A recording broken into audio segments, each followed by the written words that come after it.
Sudah diperkenalkan tadi, nama saya Paulus Susenus Warsana. Istri saya 1, nggak boleh 4 masalahnya saudara. Ya, anak saya 2 dan senang bersama dengan saudara pada pagi hari ini. Saya diundang untuk memberikan tema tentang akhir zaman Bapak Ibu. Karena memang kebetulan sejak saya bertobat dan saya menggeluti teologi saya mendalami yang namanya eskatologi itu. Jadi saya menafsirkan kitab Wahyu dari pasal pertama sampai pasal terakhir. Saya menggeluti sungguh dan menjadi bagian yang paling menjadi passion saya dalam dunia pelayanan yang saya geluti hampir kurang lebih. Saya jadi pendeta 16 tahun saudara. Dan saya mau bagikan satu tema pada pagi hari ini. Tema tentang antikristus. Kemudian nanti di sesi yang berikutnya saya akan lanjutkan yang berhubungan juga dengan materi yang saya bagikan di sesi ini. Dengan harapan Bapak Ibu pulang dari hari Minggu di rumah Tuhan ini, Bapak Ibu punya pemahaman yang benar. Bagaimana Bapak Ibu harus bersikap di akhir zaman ini tentang topik-topik ini. Mari siapkan hati kita Bapak Ibu. Kita akan belajar kebenaran firman Tuhan. Haleluya. Saudara, antikristus. Apa itu antikristus saudara? Kalau kita ngomong tentang etimologinya, antikristus itu berarti anti-Kristus. What the meaning of Kristus? Kristus itu bahasa Yunani, Kristos. Yang diadopsi, dikembangkan, ditafsirkan dari terjemahan Ibrani Mesiah, Mesias. Jadi sebenarnya Mesiah atau Mesias dengan Kristos atau Kristus itu sama. Artinya yang diurapi. Jadi ketika kita ketemu kata antikristus, berarti adalah anti orang yang diurapi. Anti dengan yang diurapi. Jadi sangat luas pemahaman tentang antikristus itu. Nah untuk itu mari siapkan hati kita buka 1 Yohanes pasal yang kedua Bapak Ibu. 1 Yohanes pasal yang kedua ayat yang ke-18. Di sini kita akan jelas tentang siapakah antikristus itu. Antikristus atau siapa antikristus memang di dalam perjanjian baru lebih sering dipakai oleh Yohanes. Baik dalam surat Yohanes maupun dalam wahyunya di kitab terakhir perjanjian baru. Dialah yang paling banyak bicara soal antikristus. Jadi kalau kita mau mengetahui apa sebenarnya pemahaman antikristus di Alkitab kita, Bapak Ibu tidak bisa tidak memperhatikan tulisan-tulisan dari Rasul Paulus ini. Jadi sebelum kita membangun sebuah doktrin, sebelum kita memahami sebuah topik di Alkitab kita ini, maka kita harus cari tahu siapa penulis Alkitab yang lebih sering ngomongin soal itu. Dan pagi hari ini kita belajar dari Yohanes tentang siapakah itu antikristus. 1 Yohanes pasal 2 ayat 18, mari sama-sama kita baca. 3, 1, ya.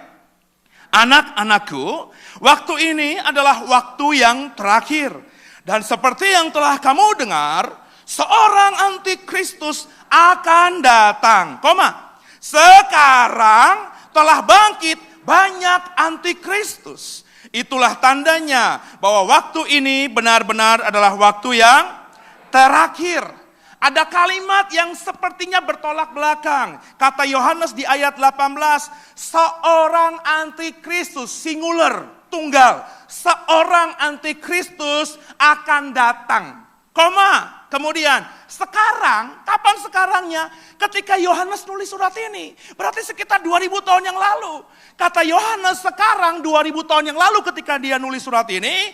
Telah bangkit bukan seorang antikristus. Tapi banyak antikristus. Jadi kalau kita bicara mengenai antikristus di benak saudara, di pemikiran saudara, di otak saudara. Antikristus itu hanya satu, saudara salah. Menurut Alkitab saya yakin Alkitab saya sama dengan Alkitab saudara kan? Iya kan? Menurut Alkitab kita, antikristus itu bicara mengenai, Yohanes ngomong, ada nanti yang seorang akan muncul nanti. Saat Yohanes nulis belum datang. Tapi di zaman Yohanes nulis, dia berkata sudah banyak bangkit antikristus di zaman itu. Dan ketika itu terjadi kata Yohanes, tandanya bahwa waktu ini benar-benar adalah waktu yang terakhir. Coba lanjutkan ayat 19-nya. Siapa itu antikristus? Coba kita lihat ya bersama saya. 3, 1 ya.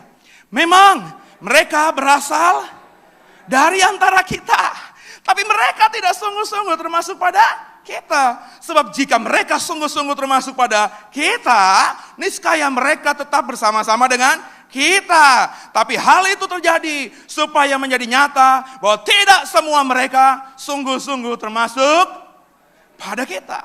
Ada beberapa kali kata kita dan mereka diulang. Saya kalau ngajar ilmu tafsir Alkitab, hermeneutika, kepada mahasiswa saya atau kepada orang yang mau dengarkan saya selalu berkata begini. Kalau kita baca satu ayat di Alkitab, kalau kita baca satu pasal, satu perikop di Alkitab, terus ada satu kata atau satu kalimat diulang-ulang, itu artinya si penulis sedang menekankan hal itu. Contoh, saya kirim WhatsApp sama istri saya, "Ma, nanti aku pulang malam nih habis pelayanan dari GSJ Bandengan. Tadi sepanjang jalan aku lihat ada pecel lele, Ma. Aduh, belum sarapan, lihat pecel lele kayaknya gimana gitu ya, Ma ya.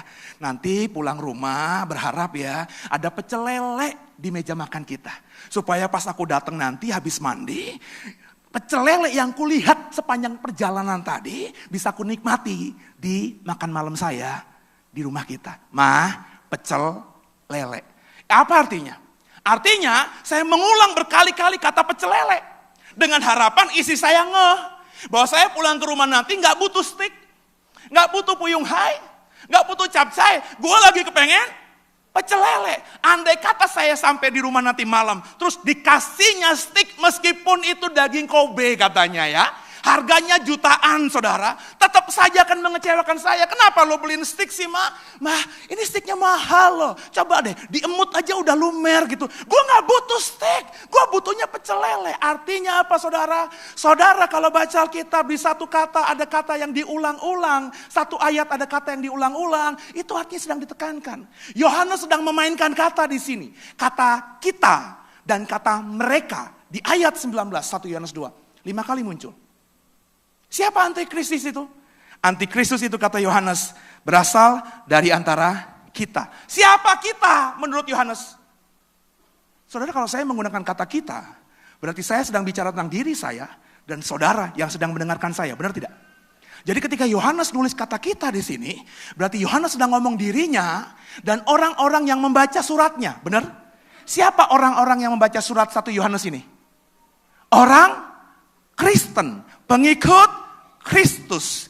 Jadi kalau kita masukkan dalam pemahaman ini, Yohanes ingin berkata kepada Bapak Ibu lewat mulut saya hari ini, bahwa mereka itu siapa? Merujuk pada ayat 18, antikristus yang bentuknya tunggal yang akan datang dan yang sudah banyak bangkit di zamannya Yohanes. Itu digunakan kata ganti mereka di ayat 19. Antikristus itu berasal dari antara Bapak Ibu dan saya.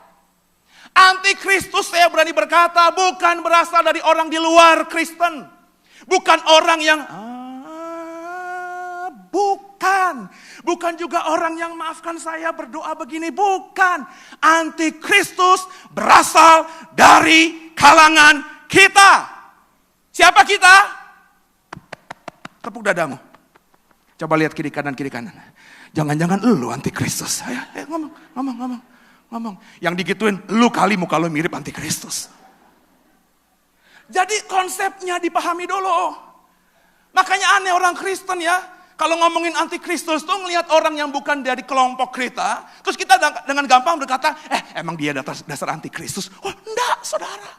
Antikristus berasal dari kita. Maafkan saya nih yang pakai putih hitam. Jangan-jangan lulu juga. Jangan-jangan makan saya loh saudara. Saya, Pak Seno, Pak Paulus, kok bisa sih pendeta jadi antikristus? Siapa bilang enggak? Alkitab saya ngomong, bukankah Alkitab itu kebenaran? Bahwa bisa jadi saya yang hari ini berdiri di mimbar GSJ Bandengan 3 tahun lagi, tapi jangan diaminin ya, awas lu ya. 3 tahun lagi saya berubah iman saya. Di bawah kolong langit ini, semuanya serba mungkin. 16 tahun, 17 tahun saya jadi pendeta. Saya sudah bisa tunjuk beberapa jari saya. Orang yang berdiri mimbar terus tinggalkan Tuhan. Begitu mudahnya. Terus saya juga sudah melihat orang yang tadinya maki-maki Tuhan. Tidak percaya kepada Yesus. Bisa Tuhan ubah. Terus berdiri di mimbar jadi hamba Tuhan yang luar biasa. Makanya saudara jangan bangga dengan posisimu hari ini. Saya senang hari Minggu kau penuhi gereja Tuhan.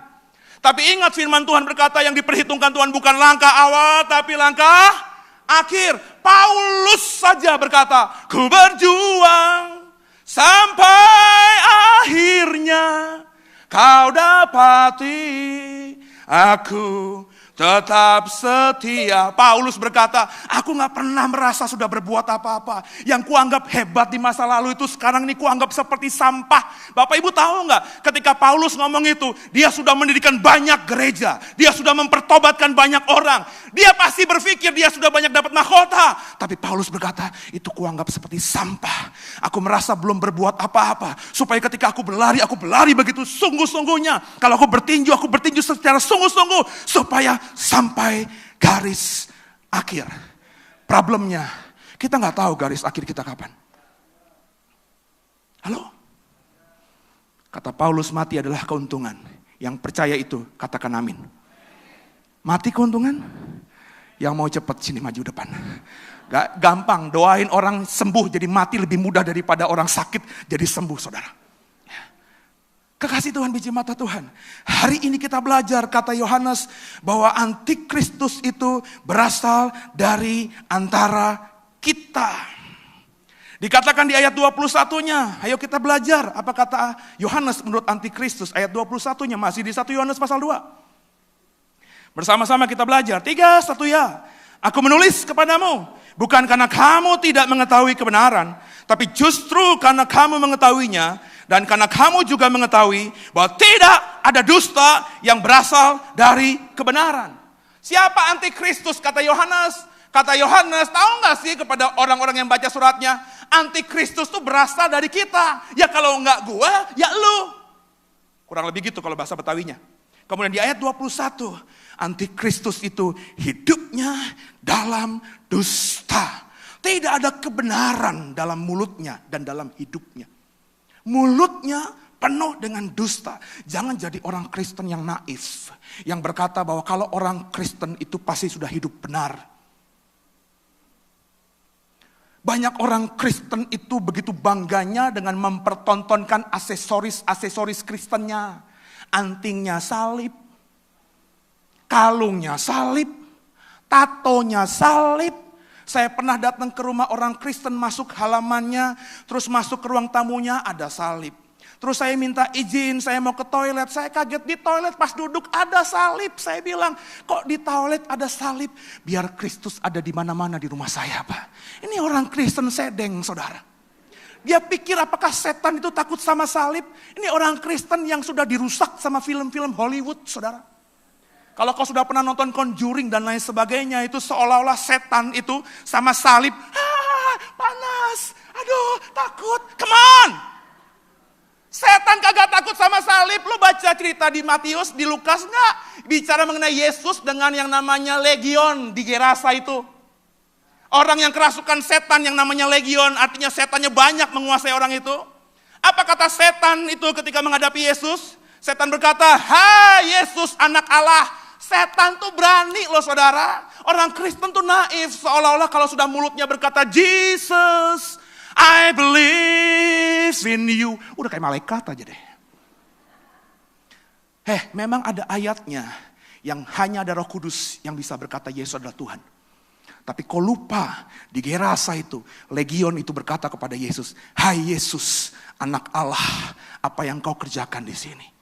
Bahkan Satan Lucifer itu berani berhadapan muka dengan Yesus. Menantang Yesus 40 hari di padang gurun. Benar tidak saudara?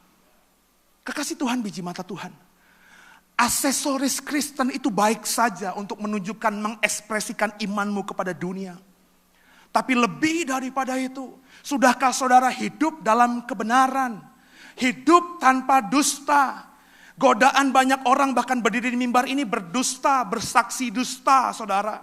Berkata ya di atas ya, tidak di atas tidak, itu begitu mudahnya slip tang. Begitu mudahnya berubah. Ketika istri tidak berkata dusta, maka istri ya harus jujur sama suami dalam segala hal. Suami juga demikian.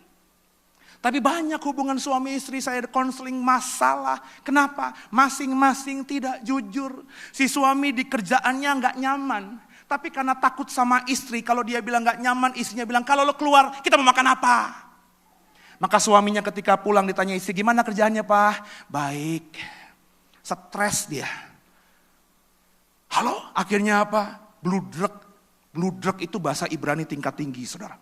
Begitu tingginya sampai orang Farisi bludrek. What the meaning of bludrek? Bludrek itu darah tinggi, stroke akhirnya, saudara. Bahasa Jawa.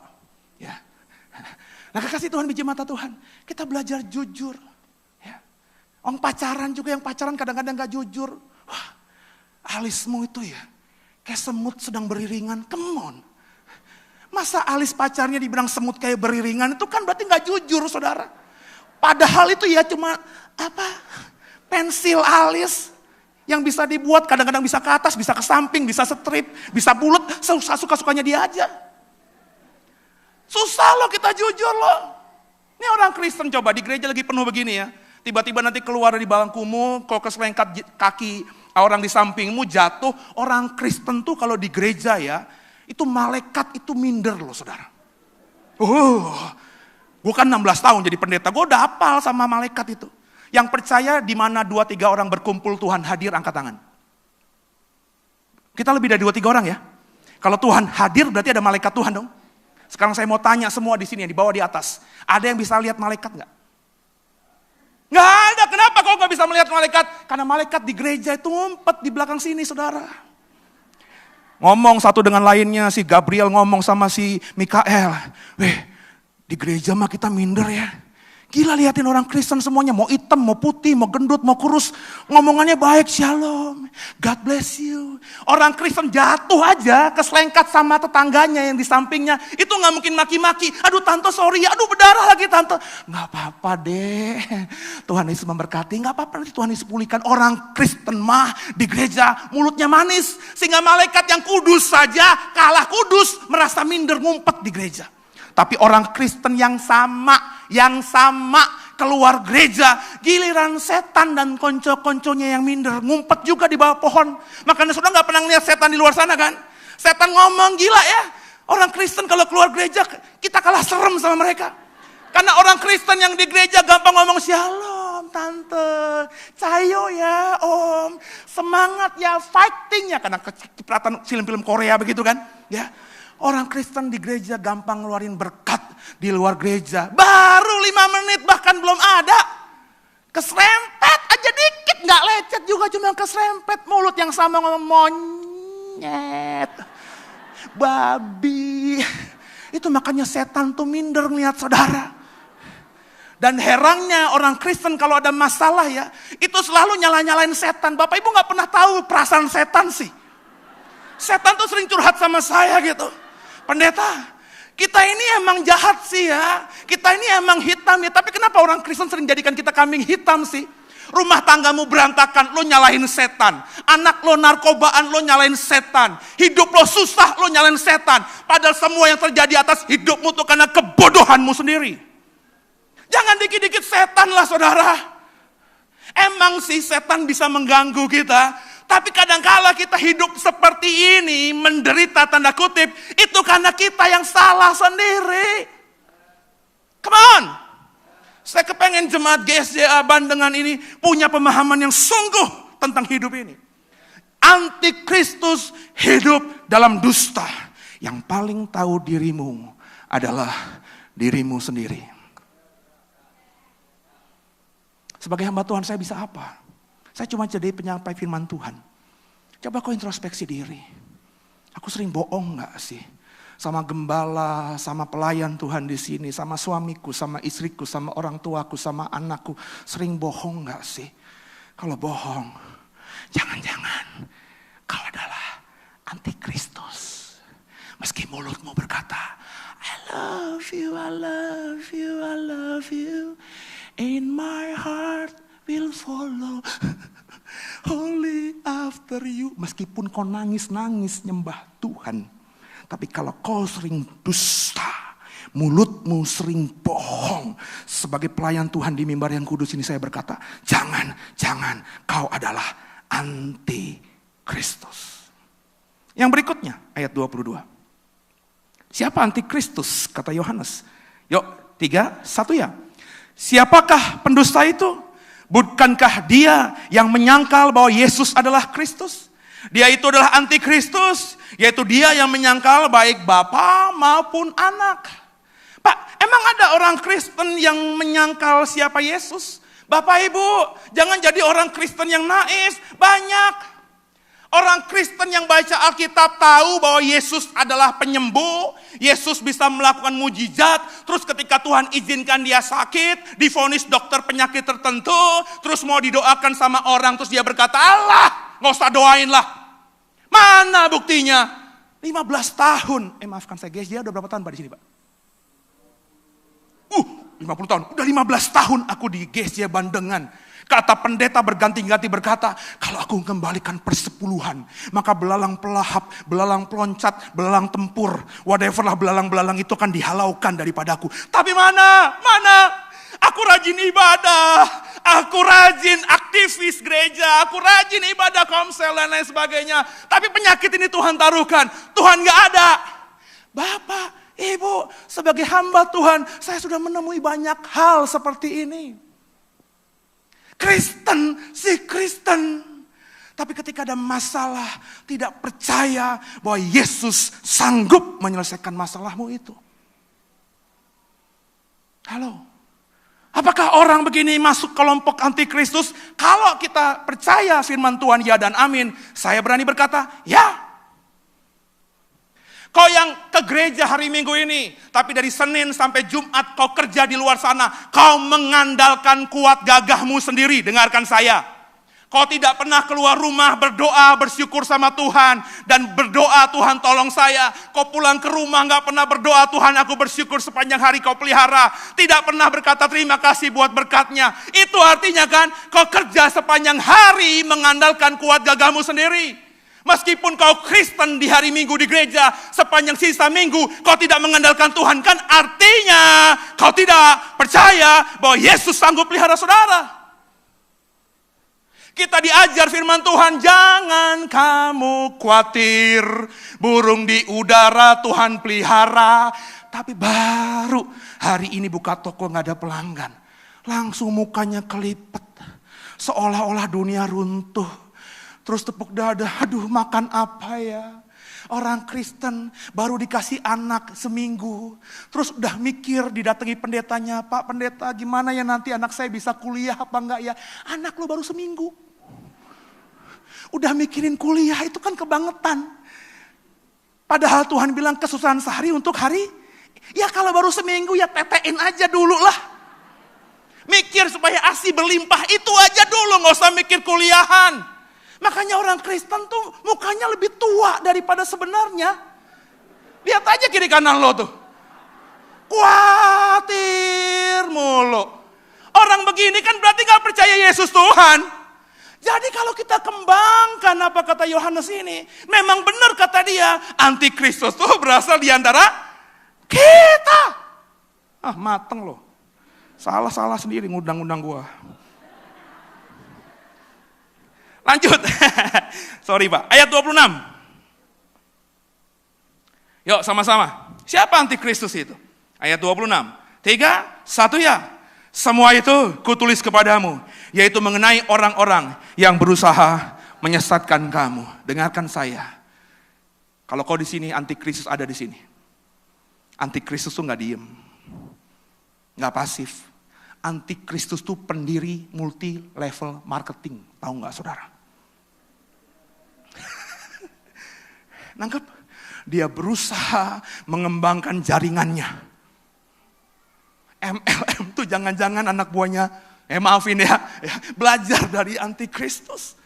Antikristus tuh gak mungkin sendiri. Dia berusaha menyesatkan saudara. Maka jagalah pergaulan saudara. Itu saya berkali-kali berkata, dimanapun gereja yang mengundang saya, saudara harus tertanam di satu gereja. Kalau kau diberkati di GSJ Bandengan ini, saudara dengerin saya, gak ada gereja sempurna, dengarkan saya. Tapi bertumbuhlah di sini. Cari makan di sini, ngasih makan Tuhan juga di sini. Jangan jalan-jalan sekali-kali oke lah. Kalau kau ke Bandung masa nggak ke gereja hari Minggu, benar nggak? Kalau kau ke Bandung, ke luar negeri, kan gak ada GSJ Bandengan. Apalagi kalau belum live streaming, saudara. Ya ke gereja. Pak Seno, tapi gak ada gereja GSJA di kota itu. Ya gak apa-apa. Adanya Katolik, Pak. Ya gak apa-apa. Yang penting cari Tuhan. Tapi ketika kembali ke rumahmu, jangan jalan-jalan. Saya gak ada pesan sponsor ini. Gak ada. Cuma itu yang saya pahami. Tertanamlah di satu komunitas. Pak, kalau tertanam di komunitas itu pasti nanti ribut lama-lama, Pak. Lah iyalah, besi menajamkan besi, manusia menajamkan sesamanya. Kalau lo pindah-pindah lo jadi malaikat mulu, tahu gak sih? Orang gak tahu kentut kita bau apa enggak, benar gak? Lihat aja suami istri ketika pacaran, coba deh. Mana ada, coba ya, semua yang udah menikah setahun, puluhan tahun, coba omongin saya nih di cross check. Pernah gak ketika kau pacaran dengan pacarmu sebelum kau nikahi dia? Dia bisa dan berani kentut di depanmu. Nehi si merekete kuci-kuci hatai. Meskipun perutnya udah mules, dia dengan bijaksana cerdik seperti ular gitu. Sayang sebentar ya, kenapa? Ada sesuatu yang harus saya kerjakan. Sebentar, dia nahan, jalannya juga jaim, gak gini-gini. Tapi udah gak kelihatan pacarnya dia. Beres yang? Beres. Tuhan tolong tepat pada waktunya. Coba udah nikah. Paling bulan madu sebulanan doang. Habis itu perang kentut. Kurang aja loh. Kenapa saya gitu? Lah iya gue juga alamin itulah. Benar gak saudara? Come on. Ayo kita belajar sekarang ini. Sadar siapa kita. Itu antikristus menurut Yohanes. Kalau kau baca nanti di rumah Matius 24. Tentang khotbah Yesus tentang antikristus. Antikristus itu kata Yesus bahkan dengan direct dalam Matius 24 ayat 15. Berdiri di tempat kudus. Aduh. Kalau kita mempercayai gereja ini tempat kudusnya Tuhan. Kalau Yesus Tuhan kita berkata antikristus itu berani berdiri di tempat kudus. Berarti siapa yang menurut saudara berdiri di tempat kudus itu? Saudara yang di bangku berdiri atau saya yang berdiri di mimbar ini? Ayo jangan takut-takut. Siapa? Saya. Jadi antikristus itu bukan orang luar yang gak kenal Yesus. Antikristus itu berasal dari kalangan kita sendiri. Dan kata Yesus, dia bahkan berani berdiri di tempat kudusnya Tuhan. Ketika saya tahu kebenaran ini, itu menjadi patokan saya. Saya harus menjaga diri saya ini. Karena menurut Alkitab saya punya peluang untuk menjadi antikristus. Pak Seno gak percaya predestinasi ya. Pak Paulus gak percaya bahwa Bapak itu dipilih Tuhan untuk jadi hamba Tuhan. Oh saya percaya. Saya percaya saya adalah umat pilihan. Begitu juga saudara kan, saudara percaya saudara umat pilihan Tuhan. Tapi saudara, itu kan baru kita bisa buktikan bahwa kita umat pilihan Tuhan tuh nanti. Ketika Bapak Ibu masuk rumah sakit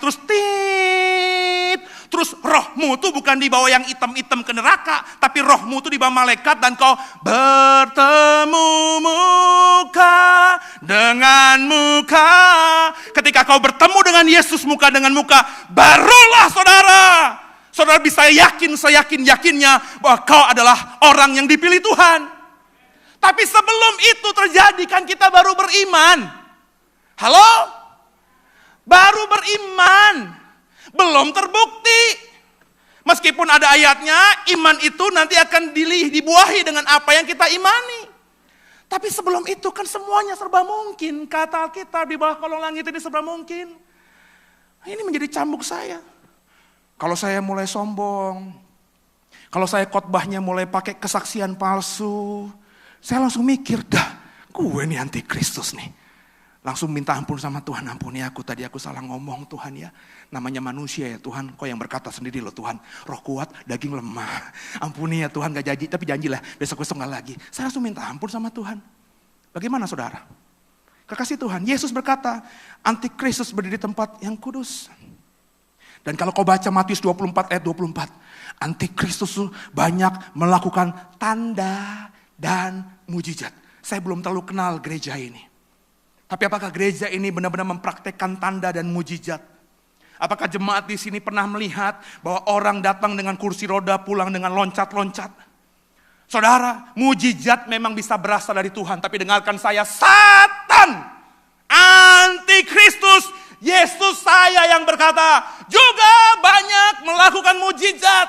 Jadi kalau saudara melihat mujizat begitu terkagum-kagumnya, ketika melihat hamba Tuhan mempraktekkan mujizat, saudara begitu mengedornya, ngikutin kemanapun dia pergi, saudara jahat di mata Tuhan. Karena Tuhan berkata, jangan ada ilah lain di hadapanku. Aku adalah Allah yang pencemburu. Saya pernah berada di satu komunitas yang menggilai mujizat, saudara. Seolah-olah mujizat itu tanda paling ilahi dari Shekinah glory, kemuliaan Tuhan. Tapi ketika saya dapat firman Tuhan ini, saya bilang, Satan, antikristus juga bisa melakukan mujizat. Makanya jangan terlalu mengidolakan, menghebatkan, memberhalakan yang namanya mujizat itu. Jadilah orang Kristen yang punya pemikiran dan iman bahwa mujizat itu biasa. Ketika Tuhan tinggal dalammu dan kamu tinggal dalamnya. Yesus yang berkata, mintalah apa saja yang kau kehendaki, maka kau akan mendapatkannya. Berarti kan kalau Tuhan sudah tinggal dalam kita, kita gak punya uang. Tuhan, aku lapar, anakku lapar, aku gak punya uang. Terus Tuhan kasih mujizat, entah tetangga kah kirimin apa, itu biasa. Kalau kau sakit, dokter bilang, aduh Bu, maafkan saya ya. Kok gak sampai lama-lama, paling 5 bulan usiamu. Terus kau mengandalkan Tuhan sungguh. Terus kau menangis, air matamu ditampung di kirbatnya Tuhan. Terus Tuhan berikan mujizat, kankermu yang stadium 4 akut itu tiba-tiba bisa pulih sempurna, gak ada lagi sisa. Bagi saya, biasa. Tuhan sanggup. Iman sebesar biji sawi, bilang gunung beranjak, gunung pasti beranjak. Jadi kalau kau mendapatkan mujizat biasa, kalau ada pendeta mempraktekkan mujizat biasa, kalau ada gereja mempraktekkan dengan luar biasa mujizat biasa. Nggak ada yang spesial. Spesial kalau setan nggak bisa buat. Spesial kalau antikristus nggak bisa buat. Tapi Yesus sumber mujizatnya berkata, antikristus juga banyak melakukan mujizat. Jadi apa spesialnya mujizat itu? Yang spesial yang tidak bisa dikerjakan setan adalah menyelamatkan dosa dan menebus dosa manusia. Itu spesial. Makanya kau akan menjaga imanmu sampai akhir, bukan karena hidup dengan mujizat. Karena kau percaya Yesus satu-satunya yang sanggup. Setan gak bisa, antikristus gak bisa, gembala saya gak bisa, pendeta saya gak bisa, hanya dia. Makanya kau datang ke gereja, itu gak cari pendeta. Datang ke gereja bukan gak enak sama gembala.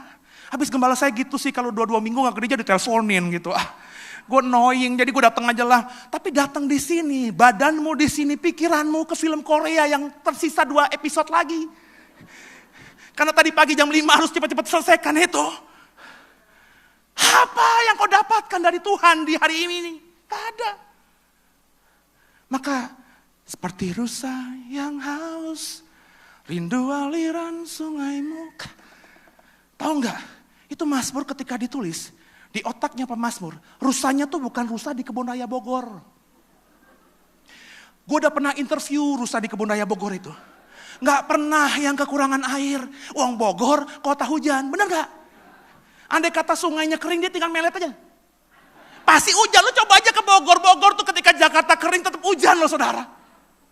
Maka nggak ada kita baca di koran, rusa-rusa di Kebun Raya Bogor mati karena dehidrasi, nggak ada. Rusanya di sini konteksnya konteks pemazmur di Timur Tengah.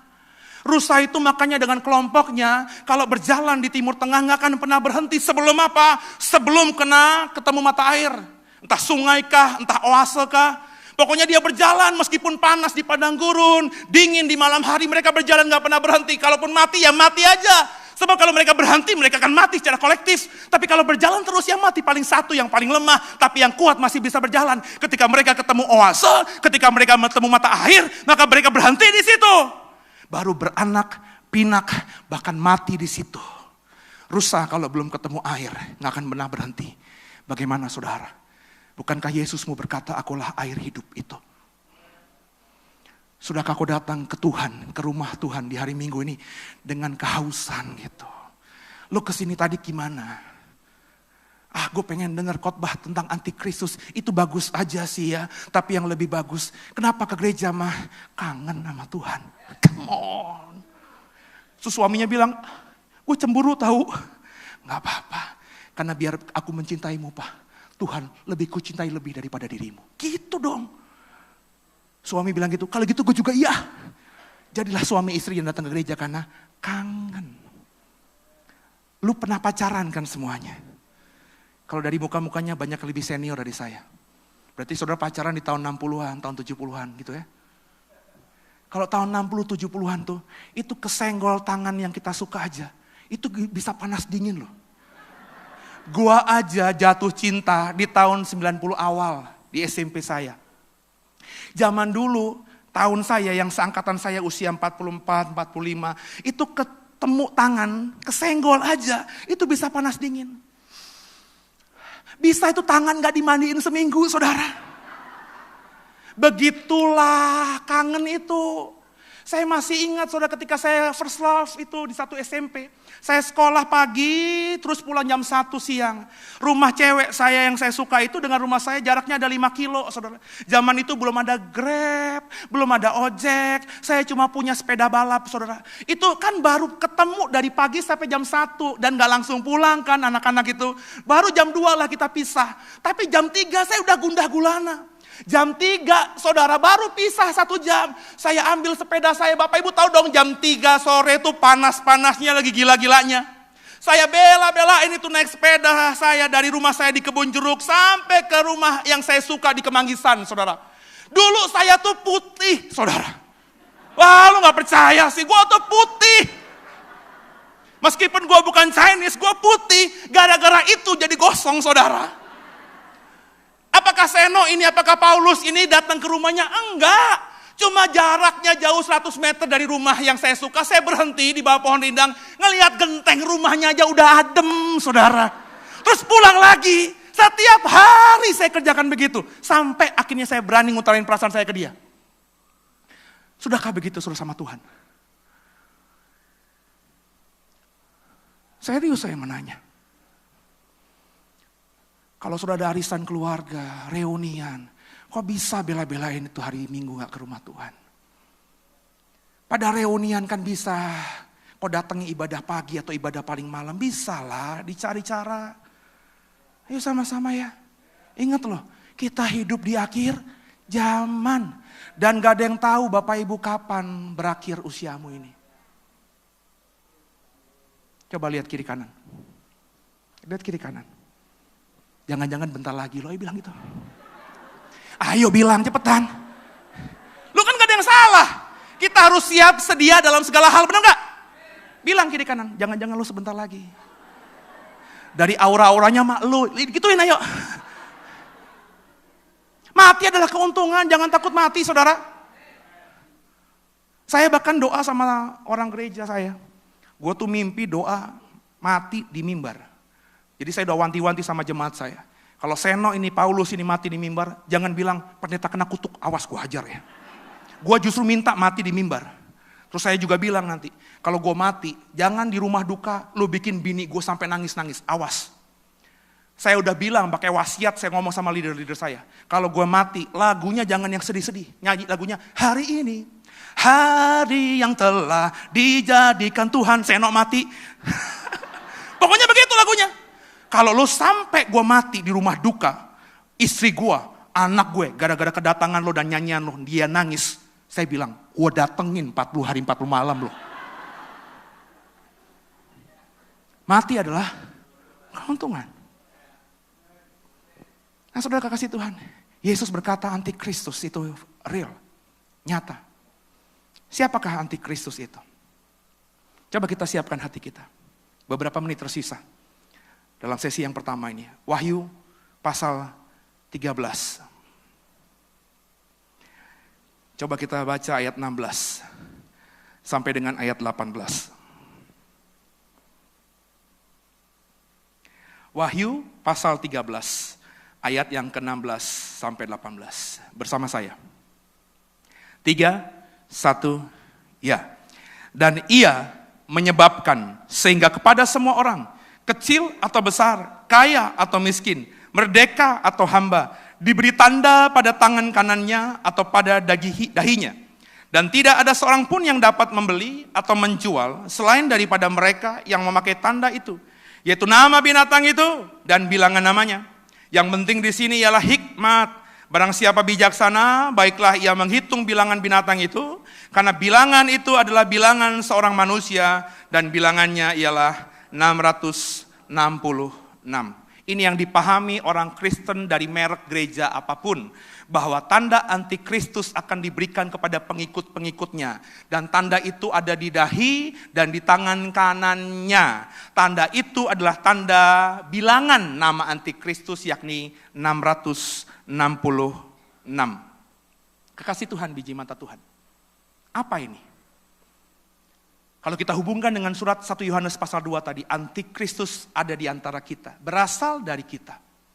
Dia bahkan kata Yesus dalam Matius 24, berdiri di mimbarnya, berdiri di tempat kudusnya. Kata kitab Wahyu, semua antikristus itu punya tanda bilangan 666. What the meaning of 666 itu? Apa arti dari 666 itu?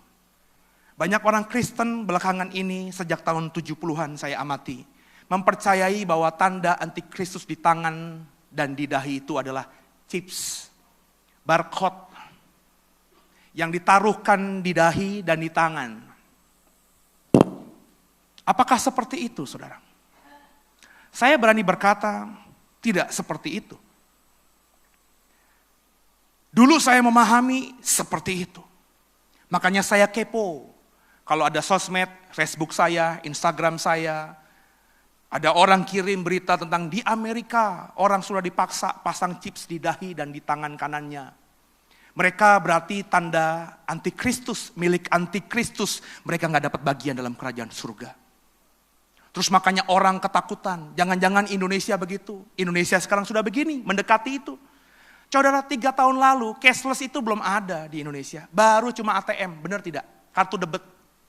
3 tahun lalu saya masih ingat, teman-teman saya bilang, lu udah pernah ke Cina belum? Ke Cungko enggak Pak? Belum, kenapa? Di Cungko sekarang, 3 tahun lalu mereka bilang. Itu belanja tuh enggak pakai uang, cuma pakai handphone. Saya bingung 3 tahun lalu pakai handphone bagaimana? Di otak saya enggak nyambung, tapi hari-hari ini. Lu bahkan sekarang belanja di pasar aja, cuma modal handphone doang ya. Scan, GoPay, tanya lagi cashbacknya berapa persen. Beli cabai 10.000 minta cashback, aduh kemana saudara? Ya, kadang-kadang itu dilibetin, padahal cuma 1.000 aja nggak ada loh. Ibu-ibu juga begitu. Ya, GoPay, OVO, link aja, sebutin semuanya banyak sekali, saudara. Dana, ya, barusan saya dapat dikirim di sebuah grup, ya, ayo belanja di Dana, ya, dapat cashback sampai 100% katanya begitu. Waduh, menggiurkan. Kalau bagi saya, tanda antikristus bukannya barcode itu. Tapi di balik barcode itu, di balik kemudahan itu. Kenapa begitu? Alkitab yang berkata. Dari mana Pak Seno tahu? Dari mana Pak Paulus tahu? Kata 666, angka 666. Itu hanya 2 kali muncul di Alkitab kita. Pertama, di Wahyu 13, ayat yang 16, 17, 18 tadi. Yang menunjukkan tanda antikristus adalah 666. Yang kedua, di mana Pak? Hanya 2 tempat di Alkitab kita ada angka 666. Yang kedua, yuk kita buka. Di dalam 1 Raja-Raja 10. Bapak Ibu mungkin lupa tentang cerita ini. Tapi saya percaya muncul di 1 Raja-Raja 10 ayat 14, angka 666. Itu tidak kebetulan. Pasti Tuhan punya rencana di kehebatan dia. Di 1 Raja-Raja 10 ayat 14. Mari sama-sama kita baca. 1 Raja-Raja 10 ayat 14. Semua memperhatikannya. 3, 1, ya. Adapun emas yang dibawa kepada Salomo dalam 1 tahun ialah seberat 666 talenta. 666 Hanya 2 kali muncul di Alkitab kita dari Kejadian sampai Wahyu. Pertama, yang paling diingat orang Kristen apa sih 666 itu? Oh, tanda antikristus ya. Di mana? Di Wahyu 13 tadi. Tapi di 1 Raja-Raja 10 banyak orang Kristen gak paham, gak ingat, lupa, menganggap remeh. Mungkin sudah membaca tapi tidak menganggapnya dengan serius. 666 juga muncul di 1 Raja-Raja 10 ayat yang ke-14 ini. Yakni jumlah talenta yang didapatkan Salomo dalam 1 tahun. Talenta emas. Talenta itu bukannya gift. Talenta itu bukannya anugerah kelebihan. Oh, kamu talentanya apa? Saya talentanya bernyanyi. Ini makanya suaranya saya bagus. Coba kayak gimana? Wah, begitu. Bukan. Orang berkata, Pak Paulus tuh talentanya berkhotbah ya. Kalau berkhotbah itu keren. Bukan, talenta menurut Alkitab saya bukan itu. Kalau kau punya kamus Alkitab bentuk buku LAI ini belakangnya ada kamus. Coba cari di alfabet T, cari kata talenta. Talenta itu ukuran di zaman dulu, seperti kilo di zaman sekarang, seperti ton di zaman sekarang. Kalau kita mereferensi di kamus ini, 1 talenta kurang lebih beratnya sama dengan 34 kilogram hari ini. Berarti kalau Salomo setiap tahun mendapatkan 666 talenta emas. Berarti berapa kilo? Tinggal dikali 666 dikali 34. Berapa? Kurang lebih dibulatkan 23.000 kilogram alias 23 ton emas setiap tahunnya. Kalau dirupiahkan, nah agak susah nih. 1 kilo kan 1.000 gram. Berarti kalau 23 ton, 23.000 kilo, berarti berapa gram? 23 juta gram. Yang jualan emas 1 gram berapa sekarang? 700-an. Ya, taruhlah 700-an. 23 juta gram dikali 700.000 per gram rupiah hari ini. Kurang lebih Salomo mendapatkan 16 triliun emas setiap tahun. Kau mungkin berkata, kecil Pak. Entar dulu. Itu hanya emas yang didapatkan Salomo. Belum dari upeti. Coba kita lihat ayat berikutnya. 1 Raja-Raja 10 ayat 15. Saya baca untuk saudara. Yuk, 3, 1 ya. Belum terhitung yang didapat dari saudagar-saudagar dan dari pedagang-pedagang dan dari semua raja Arab dan bupati-bupati negeri itu. Jadi belum dari upeti. Bapak Ibu tahu Salomo tidak? Salomo itu satu-satunya raja di Israel di sepanjang sejarah Israel yang tidak pernah berperang. Kenapa tidak pernah berperang? Karena sebelum Salomo jadi raja, bapaknya Daud itu sudah mengalahkan semua kerajaan, semua raja yang ada di sekitar Israel. Sehingga ketika Salomo jadi raja, Salomo tuh jadi raja di raja. Dia tidak pernah berperang, Alkitab saya tidak pernah menemukan kalimat dia berperang. Makanya karena gak berperang, hidupnya santai saudara. Begitu santainya, karena otak dan tenaganya gak pernah dipakai untuk berperang, dia mengkoleksi apa? Perempuan, benar gak saudara? Istrinya berapa? 300. Gundiknya berapa? 700. Istri dan gundik itu yang resmi. Belum yang icip-icip. Bapak Ibu, saya ngomongnya bukan konteks 2019 ya. Konteksnya zaman dulu, laki-laki dianggap berwibawa. Laki-laki raja dianggap hebat. Itu dengan banyak mengkoleksi perempuan. Salomo begitu enak hidupnya. Karena gak pernah berperang, gak pernah mikirin strategi, gak pernah ketakutan. Maka hidup-hidupnya dihabiskan untuk apa? Mengumpulkan perempuan ini. Jadi saudara, kalau kita punya pemahaman itu, semua kerajaan-kerajaan yang di bawah otoritasnya Salomo pasti kan memberi upeti. Dan itu belum masuk hitungan dari 666 talenta emas yang didapatkan Salomo setiap tahun. Bapak Ibu, kekayaan Salomo itu bisa kau baca nanti di 1 Raja-Raja 10 seterusnya. Saya pernah nulis sebuah artikel. Salomo itu kekayaannya jauh lebih luar biasa daripada orang terkaya ketika saya nulis Alkitab artikel itu Bill Gates zaman itu. Saya bilang di artikel saya, Bill Gates, orang terkaya saat itu, gak ada seujung kukunya kekayaannya dibanding Salomo.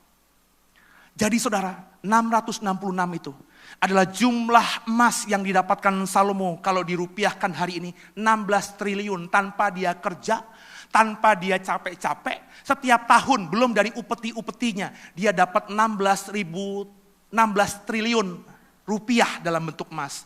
Belum peraknya loh. Belum kayu aras loh. Belum budak-budak loh saudara. Belum kuda, belum kambing, belum domba, belum kereta, belum semuanya.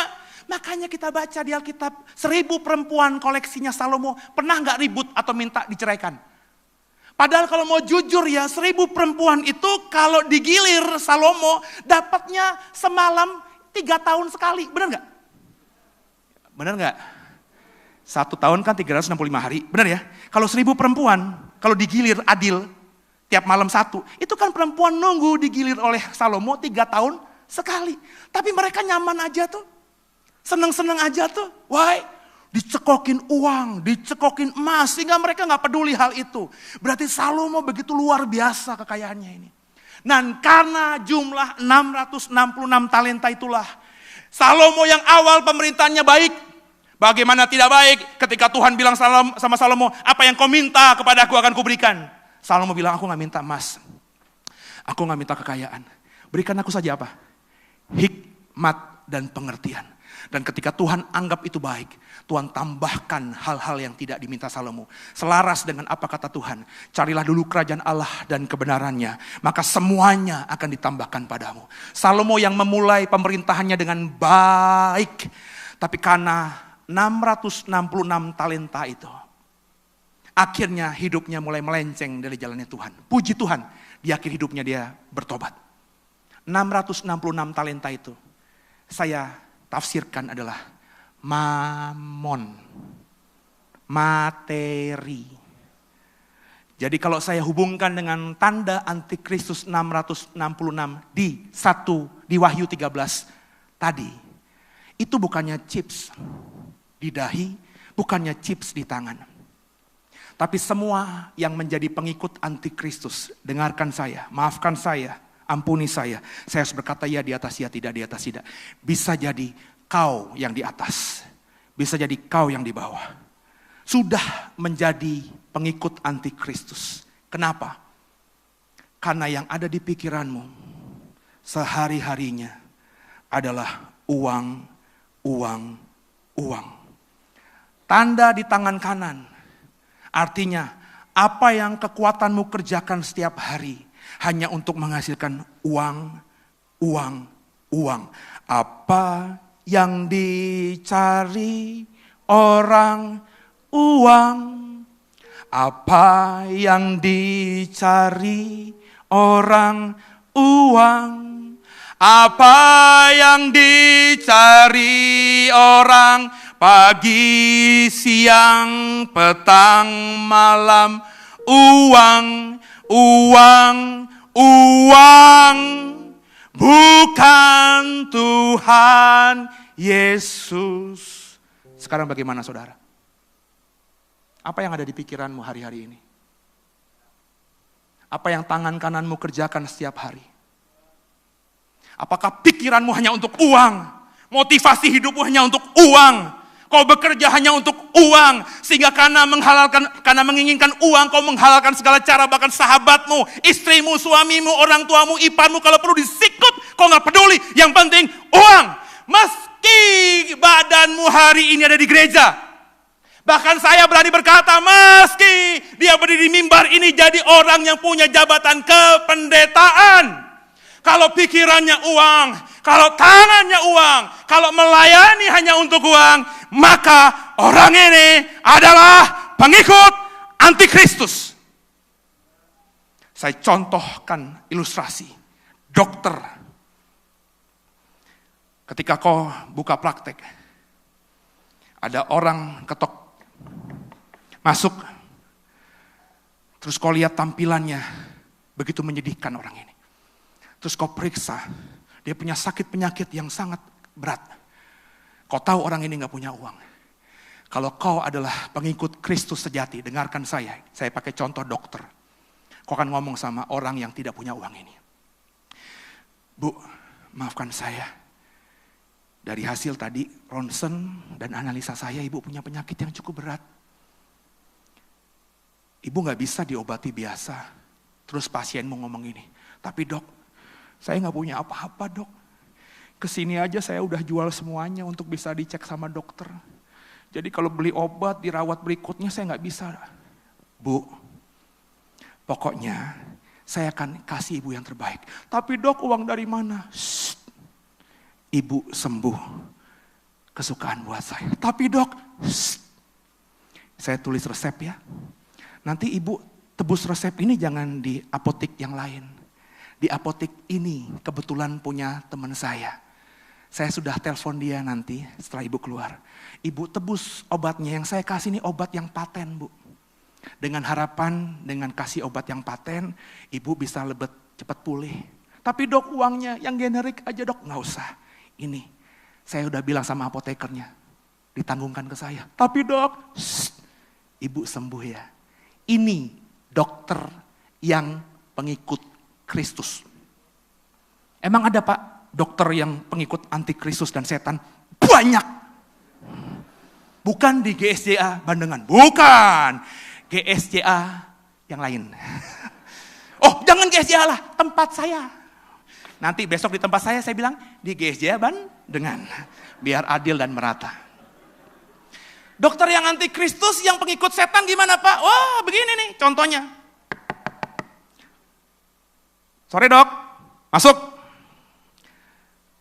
Apa kabar dok? Operasi. Dok, kok operasi? Saya belum diperiksa. Dari suara lo tuh gagal ginjal, jantung koroner, bahkan kanker stadium 4 ini, suaramu udah kelihatan nih. Dokter sekarang tuh kan begitu. Dikit-dikit operasi, pilek dioperasi apanya? Come on. Sama, saya contohkan dokter sama, pendeta juga begitu. Saudara, banyak pendeta, saudara, kalau dihubungi sama orang, Shalom Pak Pendeta Paulus Suseno, benar ya? Oh iya, dengan siapa ini? Oh saya Rino Pak. Saya Rino ini adalah sekretaris dari komisaris utama BCA Group Pak. Kemarin kumpul-kumpul semua dewan komisaris dan dewan direksi mau ngadakan Natal besar-besaran Pak, seluruh BCA di Indonesia dan di luar negeri. Terus mengundang Pak Pendeta Paulus Suseno Suarsana untuk menjadi pembicara di Natal kita nanti Pak. Tanggalnya sekitar tanggal 28 Desember, bagaimana Pak? Meskipun saya lihat jadwal saya, hari itu ada jadwal juga di gereja lain. Saya akan ambil telepon dan berkata, dengan segenap hati saya akan melayani. Kenapa? Yang ngundang BCA Group men. Komisaris utamanya lagi yang ngundang. Kan gue pakai otak dong, kalau gue diundang requestan komisaris utama, sama direktur utama kan pasti pulang-pulang bawa tas gede kan. Ya siapa tahu isinya cek yang tanpa limit saudara. Tapi gimana pendeta kalau diundang begini? Pak Pendeta, oh ya dengan siapa? Oh Pak Pendeta belum kenal saya Rini Bu, Pak Pendeta. Saya mewakili persekutuan doa Immanuel. Oh di mana? Iya Pak, kalau bisa Bapak tanggal 28 Desember tanggal yang sama ya. Tanggal 28 Desember bisa nggak melayani Natal kita Pak PD Immanuel? Oh sebentar. Di mana dulu alamatnya nih? Oh gini Pak, PD Immanuel kami ini baru kami bentuk setahun yang lalu Pak. Bapak tahu Cisauk nggak Pak? Oh iya, ada Serpong situ kan, oh iya. Nah kalau Bapak tahu Cisauk itu kan daerah Serpong ya Pak. Nah tempat kami bukan di Cisauknya Pak, masih 16 km lagi Pak. Ya lewatin lembah, ngarai, gunung, hutan. Nah asal Pak Pendeta tahu, minggu lalu kita PD rutin Pak. Itu pendetanya sampai sekarang ketemu juga enggak Pak. Katanya dengar-dengar mati Pak, mayatnya enggak diketemukan Pak. Bagaimana Pak tanggal 28 Desember itu? Saya berani jamin pendeta siapapun yang ditelepon begitu akan mikir dan ngomong gini, sebentar ya. 10 menit lagi saya telepon supaya agak bijaksana. 10 menit lagi saya telepon, terus ngomong gini sama Bu Rini, aduh minta maaf Bu Rini. Ya saya sampai 10 tahun mendatang itu setiap hari full pelayanan, sudah terjadwal semuanya. Gila 10 tahun mendatang jadwalnya udah full. Kenapa dia mikir dong, pendeta yang minggu lalu aja masuk ke jurang mati mayatnya gak ketemu. Kalau selamat 16 km dari Cisauk aja udah jauh. 16 km jangan-jangan pulang cuma bawa singkong lagi. Males lah. Nangkep saudara? Ini nih cerminan orang yang pikirannya mamon, yang dikerjakan ukurannya mamon. Makanya kata Yohanes, antikristus itu berasal dari kita.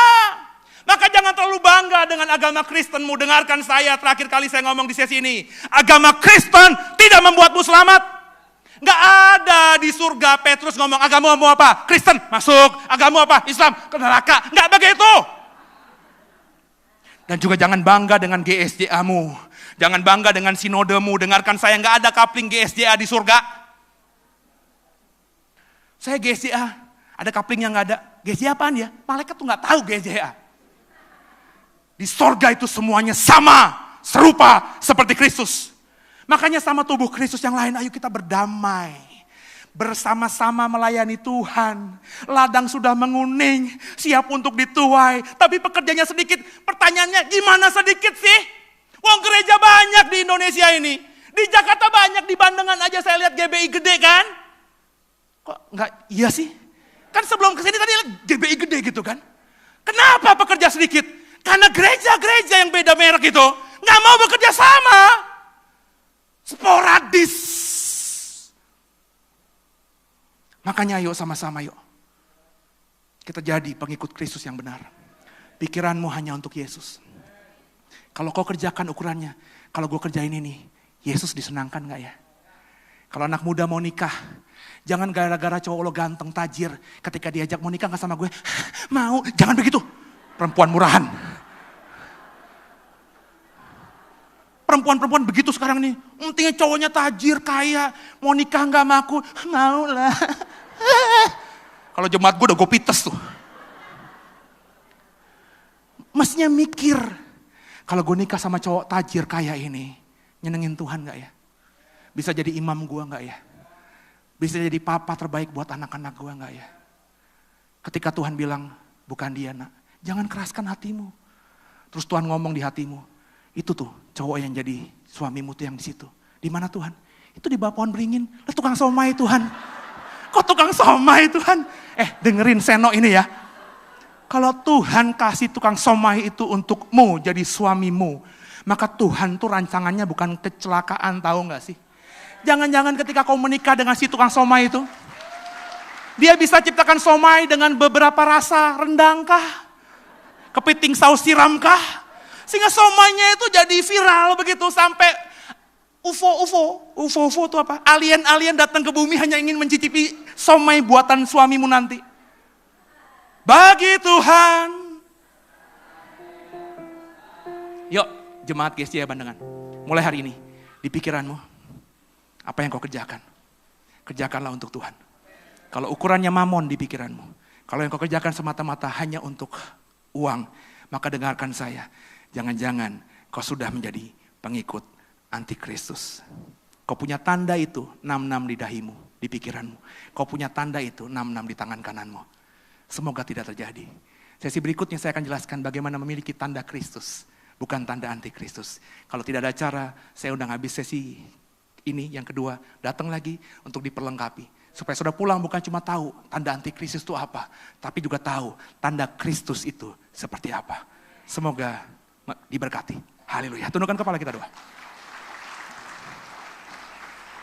Makasih Tuhan buat hari ini.